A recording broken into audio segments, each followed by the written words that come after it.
Okay, folks, are you ready to conclude this saga? That's right, Super Mario Bros.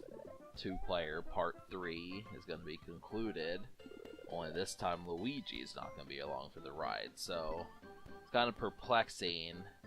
You know, your guess is as good as mine as far as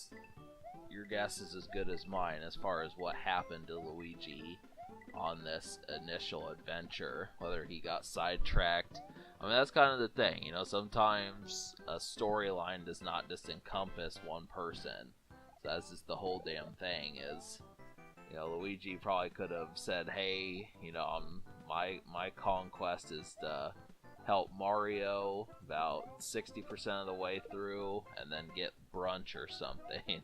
It'll be as far as it goes. I mean, it's obvious that Mario and Princess Toadstool are intended to have like a romantic relationship, so that kind of leaves Luigi to be the third wheel. So it's like, hell, least he could do is get brunch or something. So that's just what we're gonna leave it off as. Mario will save the princess by the end of this video, and you know, Frenchie doesn't really he's not too you know, concerned with the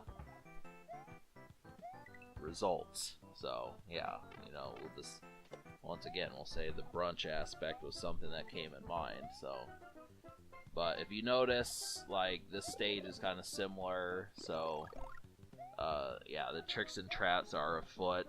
If you do want to see how, you know, much this game can really get hard, all you have to do is just watch my first playthrough of this when I did the second quest. So I'm doing the first quest the second time and the second quest the first time. So yeah, you can obviously find that in a playlist on my channel for those who are unbeknownst to some of the other things I've done in the past. But yeah, so we have about 15-16 stages left really show off and stuff, and I still have to show off a few more of the secrets on top of that. So I'm really, you know, obviously we could continue to do this, but we're gonna get this show on the road some. So I don't know if you heard that bang, that was just my hand touching the mic. But yeah, so this castle kind of pissed me off, and you're gonna be seeing that as time goes along. And those long fire bars, I mean, they tend to put the power-ups right by that to see if you can really get it. I mean, you got to keep in mind that you do have to have like a couple second window as far as to get that. So this depends upon if you're feeling valiant or not. But yeah, I mean, so I do kind of like the little background where there apparently is like a stair, some sort of hallway that you can go to, basically implying that, you know, King Koopa has more tricks and traps throughout his castle, even though this seems like a decoy castle, because when you actually beat this guy, it's just revealed to be a weaker enemy, at least when you do it with the fire flower. So I mean, that kind of isn't explained too much. They don't really say, they just say it's a fake King Koopa, but they don't really say whether or not he just had, you know, black magic or something like that, you know. But could be. But Mario has magic as well, just because of the fire flower. And I bet, you know, if you're like me, those fireballs are starting to piss you off just because they know when to come up. Trust me, Nintendo put a lot of emphasis on when those fireballs come up. They made sure to do that. And I've noticed just because, you know, an NES game that can barely do pinball and that sort of stuff, it should not be able to be that smart. But somehow it is. Super Nintendo could easily be that smart. I just kind of said, screw it, you know, I'm going to wait for the fireball to come up and then jump. But, just like, you know, if you pay attention to my channel, I've done a video showing you how to beat the Hammer Brothers, so I know how to fight King Koopa as well. And, yeah, I mean, simple enough. You just have to stay close to him unless he spews a fireball, but just watch the patterns that I do and you'll catch on. But I know for the obvious fellow who's a little bit fritzy and a hostile or something like that, you may have more difficulty. But so I was playing through World 8, and I noticed that the sheer amount of coins in that stage are kept to a minimum. And it was kind of surprising just because this game is so laden with secrets that you'd think they would have had a little extra oomph.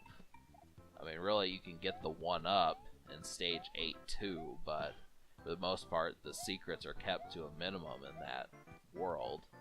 Whether or not Nintendo's kind of, you know, somehow had some sort of reaction, emotional reaction to the fact that you're at the end of the game. I know games like Banjo-Kazooie, just because they're aimed for kids, have kind of been like, oh yeah, you're getting so far. I mean, sometimes they congratulate you more than others, but this game is just so sheer, and by that I mean rough. I mean, it's so unconcerned with what happens to the player that, you know, just the last world, just not having hardly any power-ups and just being kind of nonchalant about not caring. I mean, it's not, you shouldn't be able to notice this, but, I mean, the whole thing is just the last world, so it's just kind of, it's kind of like a last little tip, like, oh, yeah, and by the way, you've almost beaten the game, so.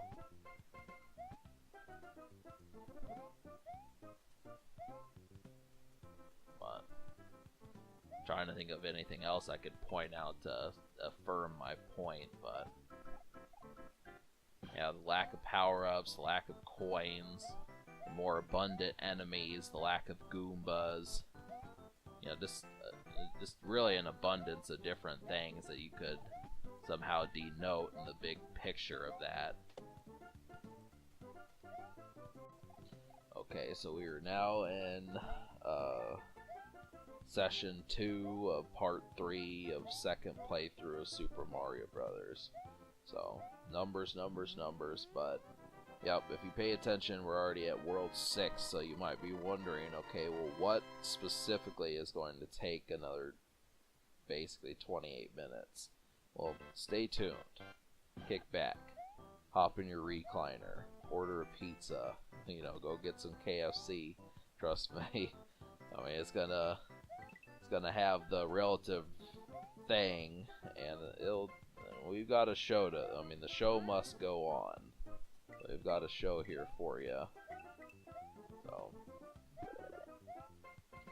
and truthfully, these stages right here would probably try Frenchie's patience quite a bit, I'd say.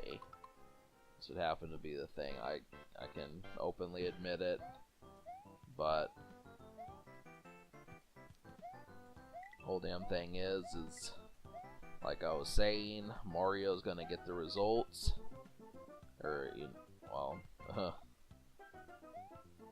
Mario's a man on a mission, and we're gonna see what happens. So, but on my desktop table, I do have a Baja Blast, so that's kinda. Yeah, I still do have a couple of those. It's August. It's the middle of August, actually, and I do have a couple Baja Blast left over from, like, June and July and stuff. But, whole damn thing is this is about the time of year that it starts to vanish. Makes me wonder if it's going to make appearances further. But I'll let you in on a secret. I mean, for those who maybe finding this video in 2018, there is a pink Mountain Dew that's coming out next year in the summer of 2019, and it's called, I think it's actually called, like, Hot Pink.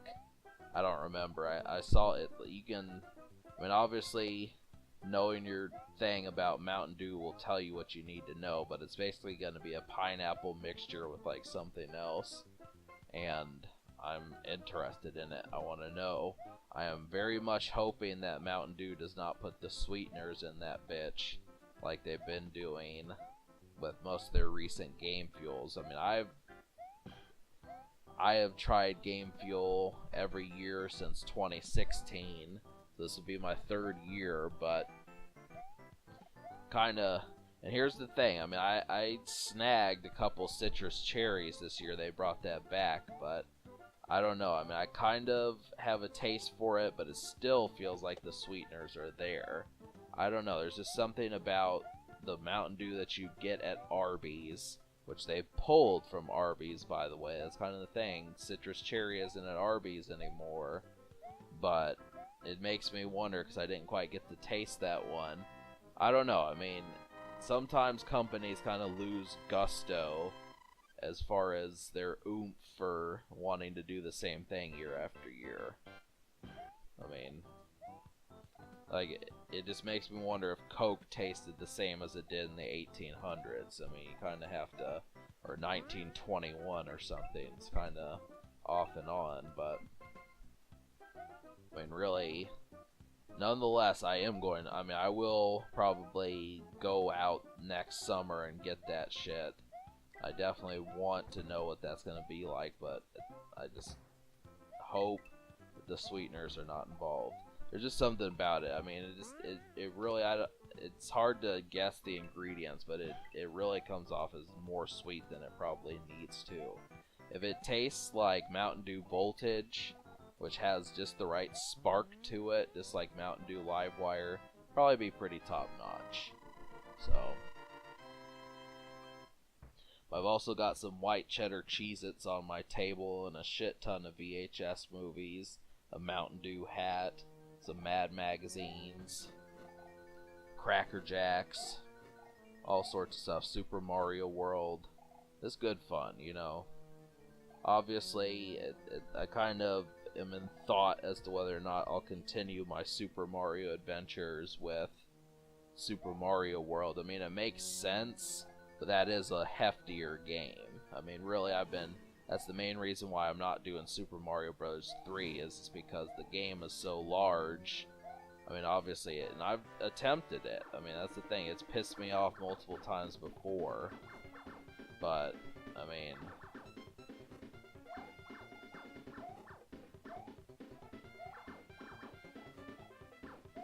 yeah, I mean, it's pissed me off multiple times before. But, yeah, I mean, really, you have to start to memorize the stuff that's in World 8. And this is the whole damn thing. Like, that last fortress for King Koopa's castle is pretty sharp. This will really test your noggin. Alright, so it snows in World 7. Good thing. Bullet bills. Yeah, these guys are nasty fellows. You could actually find a shirt of Bullet Bill. That's the thing. I mean, most of these Super Mario enemies have some sort of merchandise to them. You know, really, I mean, Bullet Bill is such an ignorant enemy, though, when you think about it. I mean, all he does, he has arms. If you can't notice, he has arms, and he kind of pumps his arms as he goes forward to make sure that he hits you quicker. Just, you know, I mean, it's the little things like that that just makes me wonder if it pisses Mario off. That's the whole damn thing, but he kind of is an ignorant enemy. I mean, he just goes in one direction and doesn't care what gets wiped out in the process. Kind of like an ignorant driver, you know. It's like, if I screw up, I'm taking you with me. It's the whole damn thing. So, how that, you know, try to apply that logic to a bullet, and you'll see what I mean. If I don't hit the target, I'm gonna knock out something and just destroy property and all that. But you get the idea. Just ignorance. So yeah, like I said, watch the Hammer Brothers video I did. It'll show you exactly how to do it. I mean, I know obviously I need to do one for the lost levels, but that's something even I haven't been able to master yet. So, I mean, obviously I cannot beat stage 8-3. This is a pain in the rear, so. But I do think I am going to try. I'm going to make the attempt. Definitely going to make the attempt at some point. It may not be anytime soon, but we'll see. So, this is the last water stage of the game. I mean, it's not the last time you see water, but it's the last time where it's entirely featured. So these bloopers. I mean, I haven't really mentioned Carson that much, but I've just been trying to find a way to get him introduced and stuff. Carson is my blooper that I received in the mail. So,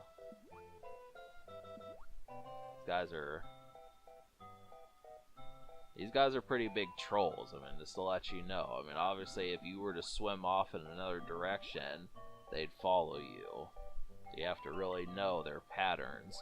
It's easier just to walk more so than swim. That usually gets you out of their reach. That's another video I could do, is how to get past the bloopers.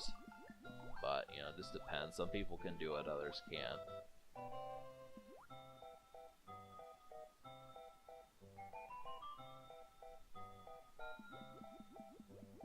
I'm really glad that this game was good. I mean, you know, when you think about it, if Super Mario Bros. Would have sucked, I don't know what that would have spelled for video games. I mean, it's just kind of, you know, so many people say, or at least publications will say, that this was, you know, a game that did it. But, you know, if it would have sucked and Miyamoto would have gotten fired or something, I wonder. Because, you know, back in the early 80s, there, you know, the screens didn't move. So you stayed in the same spot the entire game. And that's just kind of the thing, is just makes me wonder. But it's not like I feel like this game had the carried, you know, entertainment on its back, but it came pretty close. So it happened to be the thing there, but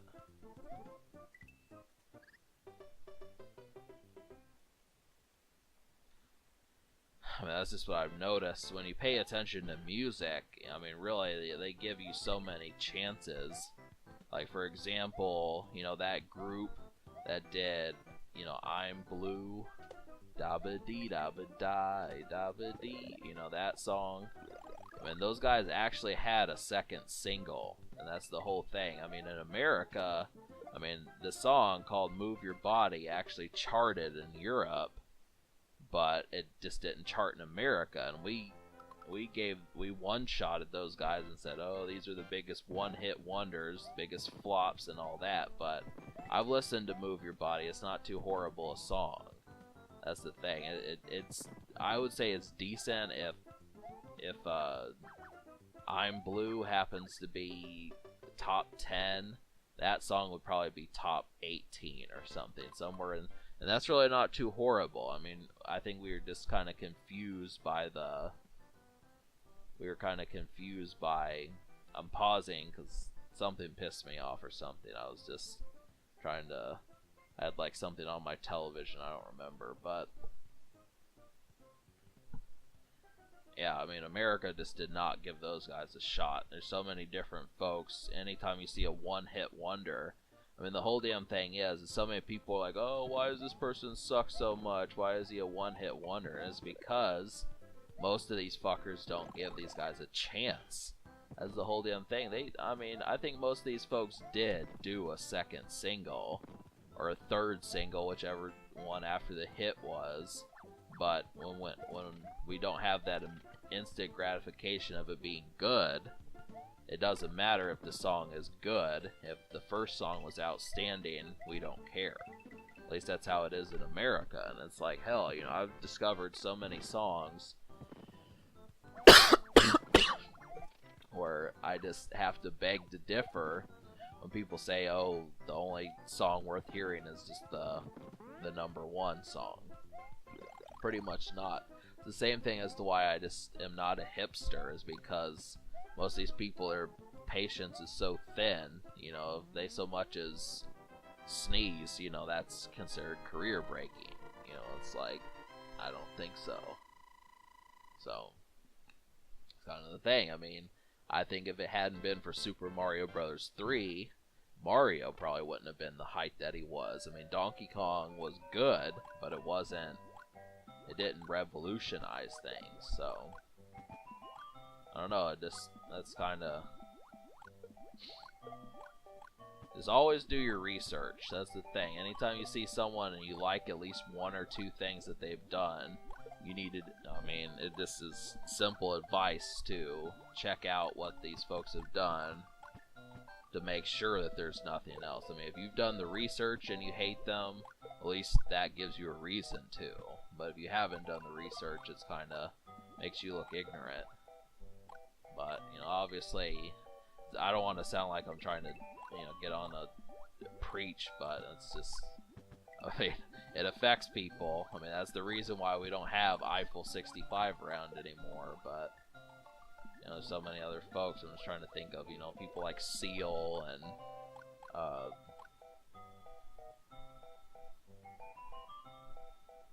yeah, just, trying to think of other one-hit wonders. Weird Al in some cases, you know, some of these fuckers. I mean, I've mentioned Weird Al numerous times on my channel, Acidic Roots, so, I mean, he had other hits besides, White and Nerdy. I mean, obviously, that's like one of his flagship songs, if he's still performing that at his shows. I mean, it's like, shit. I give Weird Al credit. I mean, it's like, come on. He's getting turned up to Chameleonaire, you know, 13 years later. It's kind of, I don't know. Weird Al has been hella quiet, though. That's the whole thing. I mean, he dropped an album in 2014 that I didn't pay attention to, and then he just has shut the hell up ever since. But I did some gee whiz shit here. You're gonna see a game over here pretty soon. I don't know. I think we might have just gone through that game over. I don't remember, but you know, we're almost done. So I'm probably gonna get a little bit farther, get into World 8, and then I'm just gonna say screw it and you know, do part 3 later. Maybe even when I wake up. I don't know. I'm kind of tired, but you know, I can only upload so many videos a day anymore. Like, I actually have about you know, 4 videos already up on YouTube that have not been seen, but I don't know, I can only do so much editing per day. I don't know. I mean, pretty soon this is gonna be like hell, you know, you're gonna be, you get so far ahead, it's like, oh, we're talking, you know, you're in August, I'm all the way at a week before Thanksgiving. I don't know if I could do that. I mean, some people actually can, like World of Long Plays, you know, the video game long play channel. They've got their schedule mapped out until February of 2019, and it's August right now, and they had that shit done since basically July. I mean, that's a good 8-7 months ahead of schedule, and I'm just, I mean, I'd like to be able to do that, but a lot of the stuff I just haven't quite created yet. So, that was a miniature burp. So now we're gonna conclude this.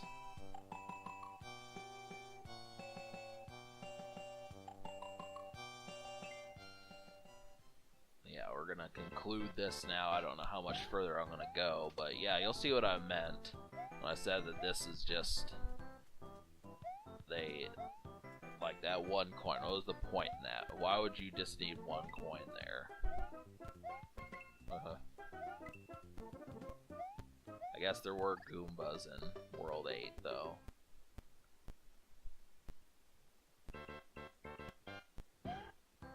They really want to, you know, they could have put that cloud enemy in this stage. That would have been something better to do, but probably would have pissed everyone off.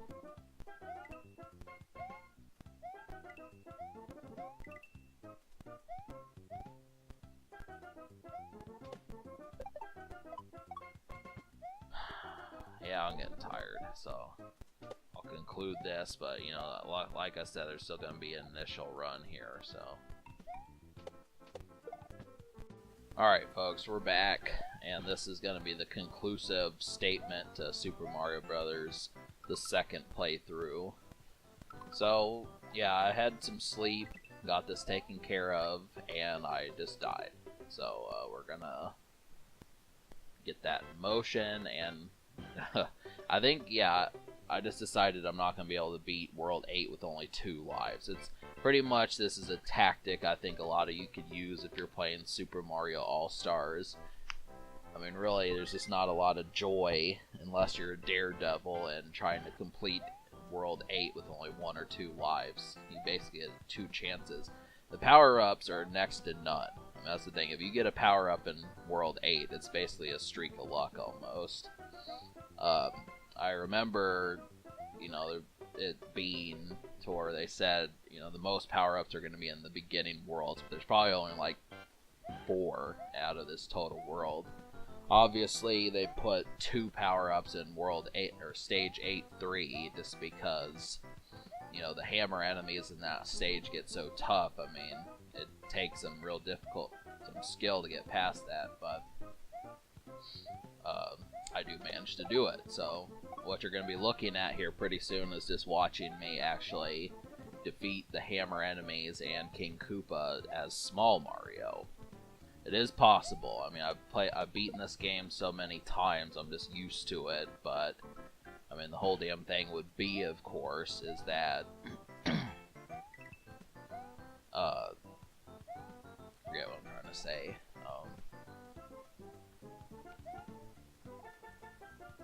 Yeah, I mean, really, it's kind of where this game starts to become second nature, and I'm almost at that point. I mean, I've beaten this game a good 7 or 8 times since late 2013, and, you know, obviously, it's not as if I'm trying to defeat this game, you know, umpteen amounts of times, but I have returned to it just about every year since 2013 in one form or fashion or the other. So this kind of happens to be the thing, but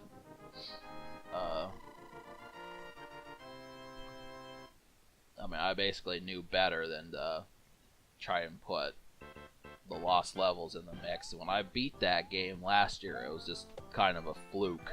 I'm willing to admit that, damn near. I mean, really, I could keep playing that game and try to become a pro at it, but that's quite a game that will test you. So that's just the thing about it. Kind of pissed me off that I didn't get that 1-up, but if you die in World 8, you have to do the whole stage over, so that's something to realize. You don't get any halfway points or... Yeah, trying to pick some food out of my teeth.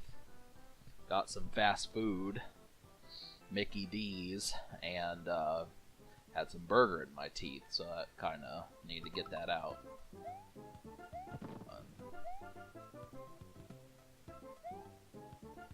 There's something I was going to say about I haven't mentioned Mickey D's too much lately. It's been kind of off and on. I mean, 2 years ago I used to get them at least, you know, once every couple of weeks, once or twice every couple of weeks, but I just haven't done that recently. Chicken sandwiches are pretty damn good. Nowhere near as good as Chick-fil-A's. I mean, this just feels so ornate to say that. I mean, that's really lackadaisical.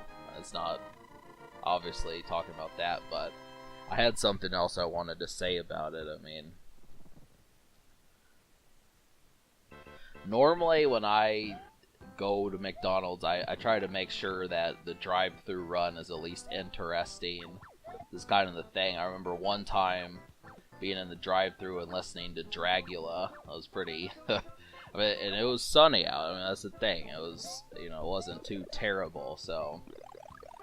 I mean, I feel like people nowadays have such disrespect for McDonald's. It's kind of like, you know, if you find yourself there, you must either just have had a good night or you're hurting. And I don't like the idea of, you know, just trying to get a double cheeseburger or something, meaning that you're hurting. So I just try to do things that I would suppose, you know, like Brad Pitt would do, or Johnny Depp, supposing they actually were to eat at old Mickey D's. It's kind of the thing. Just food for thought, you know. no pun intended. But yeah, so just listening to Dragula in the Car by Rob Zombie, or Back in Black by AC/DC, hearing a couple of these songs, it's like, oh yeah, it's all of a sudden not too bad. You can see heat waves out, maybe you have your sunglasses on, some shit like that. You know, gotta let your chest hair show. I mean, that's the whole damn thing. This.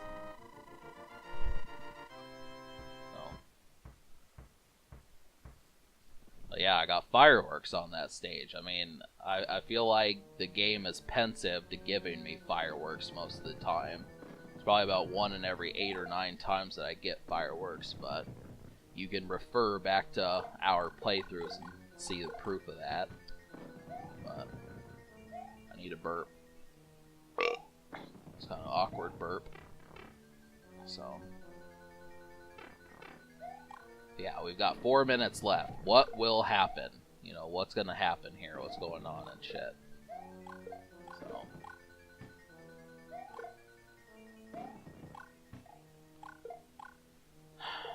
there was like something else I wanted to kind of bring up. So, and honestly, I've never really tried to beat Sonic the Hedgehog. I mean, really, it's only 6 stages, but, I mean, the whole damn thing is, there's some tricky stuff in that game. Dr. Eggman's an asswipe. I mean, I know everyone basically makes fun of him, but that's just the thing about it. You look at him, he just... I mean, most people would probably call him a douchebag, I'd have to say. I think even women, even females, would probably call Dr. Eggman a douchebag. But he's funny. I mean, that's the thing. He always has, like, he's always gnashing his teeth about something. It's funny to watch him get mad like that. So. But. Just trying to think of what else I have around here. So. Yeah. I only got 2 minutes. I can finish this out as the whole damn thing. Come on, Acidic Roots. We gotta get the conclusion going. Got another thing here. What's gonna happen? What, you know? Take your bets. I mean, there's not really too much to bet left, but there's still a few things. So,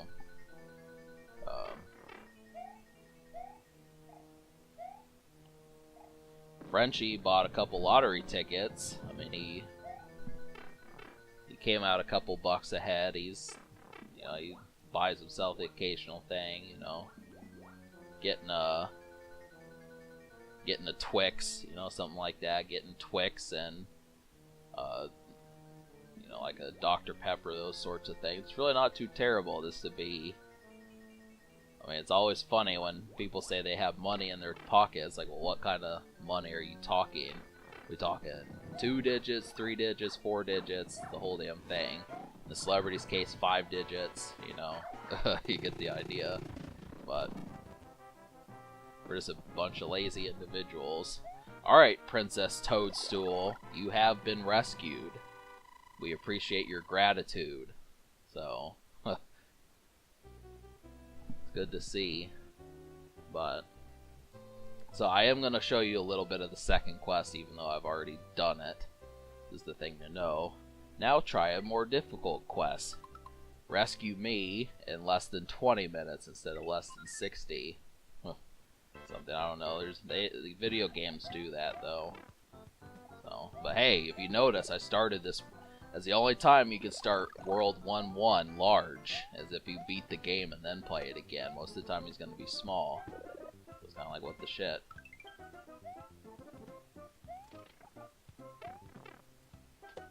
But to quote Francis, those beetles are sons of bitches. Alright, so that about concludes it. Have fun with this project. You know, that's the whole damn thing. So keep this in mind, have fun, subscribe for more fun.